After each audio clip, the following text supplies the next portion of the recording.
Leo naomba twende tukajifunze kuhusu AI, Artificial Intelligence au akili bandia. Karibu Tech Kijanja, sehemu sahihi ya kuichambua tech kwa lugha nyepesi ya Kiswahili, yani tunasema tech in Swahili. Sasa leo naomba twende tukajifunze kuhusu AI, Artificial Intelligence au akili bandia. Leo tunaenda kujifunza mada hii ya akili bandia, hatua kwa hatua, jinsi ambavyo inakadiriwa kuathiri maisha ya watu, kuathiri kazi za watu, kuathiri vibarua vya watu. Kwa hiyo leo twende hatua kwa hatua ili tukaangalie ni jinsi gani tunaweza tukakabiliana nayo na mambo yetu yakawa mazuri. Leo nitakufundisha vitu ambavyo huenda ulikuwa haujavisikia kuhusu akili bandia, na ninaenda leo kukufundisha ni vitu gani ambavyo hapo ulipo kwenye ajira yako inatakiwa ujifunze, na vitu hivi uwe navyo ili kwa niaba ya kuiboresha kazi yako na kibarua chako, ili usije ukanyanganywa na watu ambao wana ujuzi wa AI. So, AI kwanza ni nini? AI ni akili bandia, yani ni akili ambayo tayari imetengenezwa na wataalamu, wanasayansi wamekaa chini, wakatafakari, wakaleta hii akili bandia. Hii akili bandia haijaanza leo, wala haijaanza kipindi hiki ambacho unasikia imewika sana. Hapana, hii akili bandia imeanza muda mrefu sana sana sana. Unajua, katika nchi zetu hizi za Afrika kuna tofauti sana na nchi za Ulaya, okay? Na nchi zilizoendelea, tuseme zilizoendelea kiteknolojia. Nchi zilizoendelea kiteknolojia, kusema ukweli, kule teknolojia inaanza muda mrefu, yani inaanza mapema sana kabla ya sisi.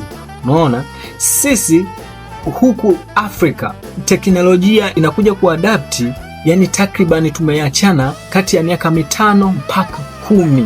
Yani miaka 5 mpaka 10 tunaachana na nchi zilizoendelea. Kwa hiyo kama hivi sasa hivi unavyoona AI kila kona, AI kila kona, ni kwa sababu ya nini? Ndio inasikika kwa huku Afrika, lakini AI imeanza kitambo sana.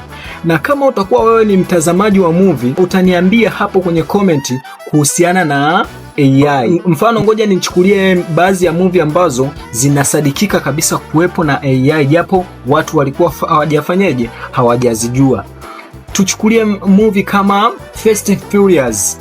Fast and Furious ile, ukitathmini jinsi ilivyotengenezwa ile, kila kitu ile imetengenezwa na AI. So, yani ukiangalia jinsi AI ya sasa hivi inavyofanya yale mambo, ukaitazama na ile movie ya Fast Furious, utaona kuanzia episode ya kwanza mpaka sasa hivi wako episode, let's say kama episode ya 5 na hisi. Yeah.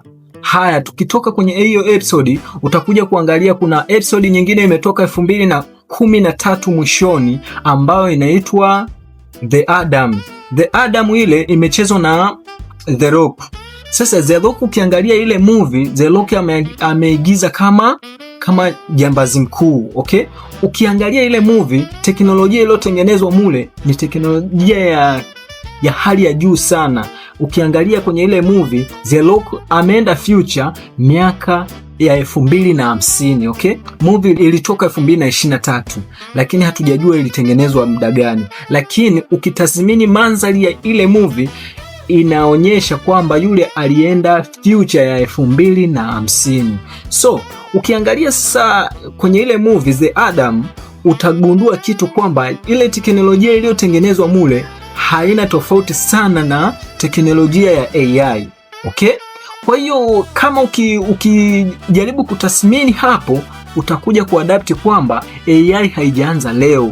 AI imeanza kitambo sana. Wenzetu wanaitumia, walianza kuitumia, wanaitumia, wameitumia kitambo sana kazi. Kwa hiyo tuende moja kwa moja kwenye mada yetu ya Artificial Intelligence, yani AI. Sasa naomba tuichambue zaidi AI na tujue jinsi ambavyo inaweza ikakuchukulia kazi ulionayo, okay?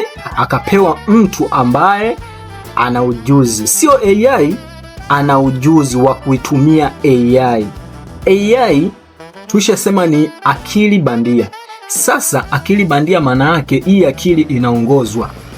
Hii akili sio kama akili ya sisi binadamu, kama vile mimi akili yangu labda nikupe wewe uanze kuitumia mahali. Hapana.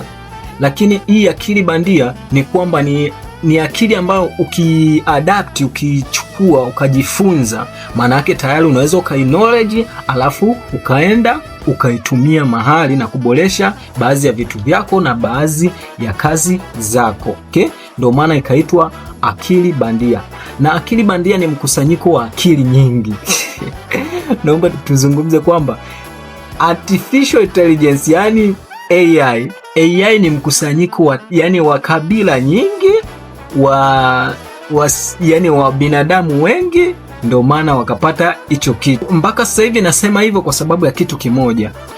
AI ni kwamba jinsi ambavyo ilivyokuwa na zile taarifa, jinsi ambavyo ina taarifa zile zote zile, na yani let's say apewe binadamu hizo taarifa, hakuna ambaye anaweza akafanyeja akazihifadhi hizo taarifa. AI ina taarifa nyingi sana, yani ina sijui terabyte, sijui manini hayo, inayo madude hayo ambao inayo. Akili nyingi zimetumika sana hapo, zimewekwa, na ni system ambayo imetengenezwa kwa hali ya juu sana, japo imetengenezwa na binadamu huyu, lakini sasa, na ndio maana nikasema hauwezi kuchukua akili ilionayo ukaweka kwako, kwa sababu pale AI ni mkusanyiko wa akili nyingi, wa makabila mengi, wa taasisi nyingi, wa information nyingi. Kwa hiyo huwezi ukabeba taarifa zote, na ndio maana upande wa AI wewe ukiingia, mfano umeingia ChatGPT, maana yake wewe utatengeneza nafasi yako tu wewe. Umeona? Hauta copilate kwamba kila kitu ukafanyeje ukifahamu. Hapana, utajivutia wewe vitu gani ambavyo psycho yako ni ipi. Okay? Yani psycho yako ni ipi. Hauwezi ukasema uende kwa psycho ya mtu fulani. Hapana, hauwezi kubeba vitu vyote. Wewe utaangalia psycho yako ni ipi, ndio hiyo ambayo utadili nayo. Sasa naomba tuzungumzie pia kuhusu ChatGPT. ChatGPT